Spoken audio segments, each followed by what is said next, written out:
Hey guys, this is your friendly neighborhood Extreme Spidey Guy here, and today I'm going to be doing a movie review on Transformers Dark of the Moon, which is the third Transformers movie in live action, and it was originally going to be the last Transformers movie directed by Michael Bay, and probably the last Transformers movie in general.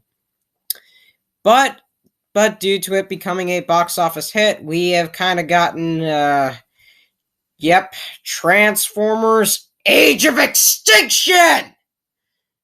But I'm not going to talk about Age of Extinction. I'm just going to talk about Dark of the Moon. So the film came out on June 28th, 2011, as directed by Michael Bay. Once again, it is written by Michael Bay and Evan Kruger. Its box office was It grossed $1.124 million at the box office. Its budget is $195 million. And honestly, in my opinion, this could have just been the only Michael Bay sequel that has been made, though. In my opinion.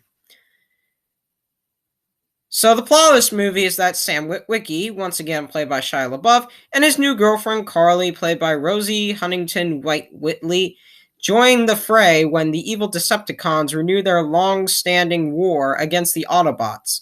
Optimus Prime, once again voiced by Peter Cullen, believes that the resurrecting ancient Transformer, Sentinel Prime, voiced by Leonard Nimoy, once the leader of the Autobots, may lead to victory. That decision, however, has devastating consequences. The war appears to tip in favor of the Decepticons, leading to a climactic battle in Chicago. So what do I think of this movie? This movie is definitely underrated and probably a fan favorite of the Transformers movies. Excuse me.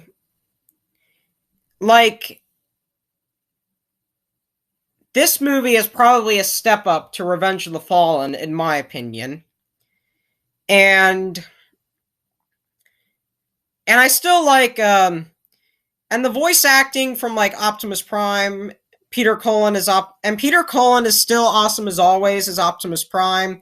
Leonard Nimoy definitely does an awesome job voicing, Sentinel Prime, and there's obviously a plot twist that he's probably the main antagonist.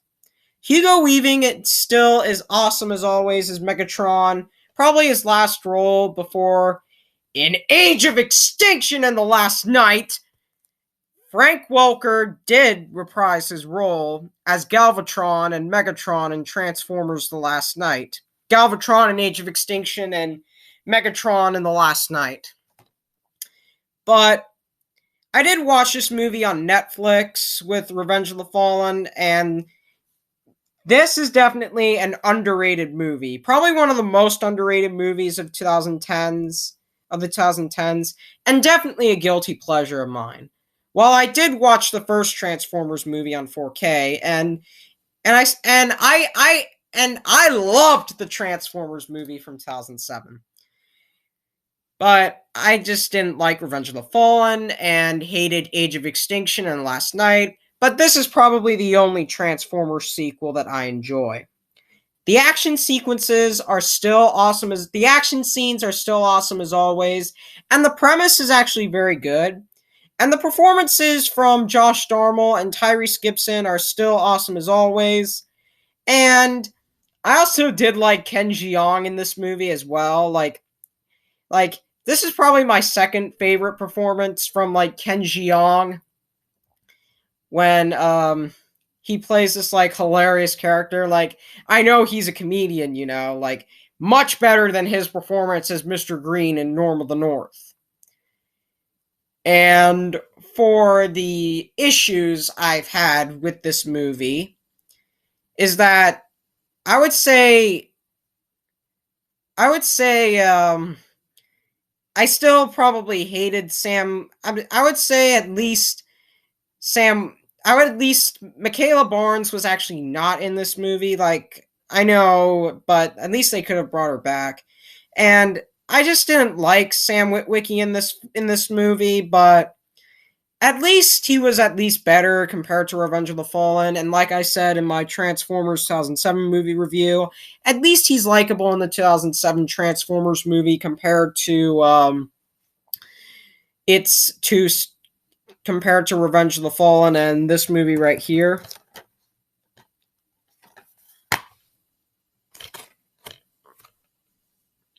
And I felt like her girlfriend, Carly, in my opinion, right here,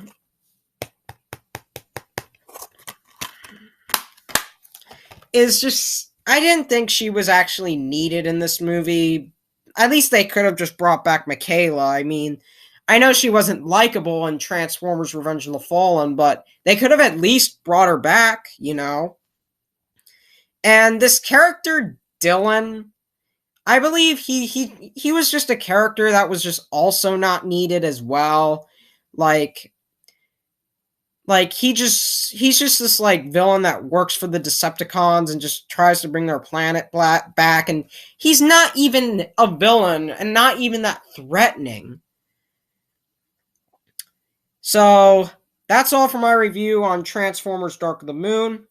And if you want to know how I'm going to rate Dark of the Moon, here's how I'm going to rate Dark of the Moon. I am going to give Transformers Dark of the Moon a 7 out of 10. So tell me your thoughts on Transformers Dark of the Moon. Did you like it? Did you hate it? Do you think it's underrated? Do you think it's overrated?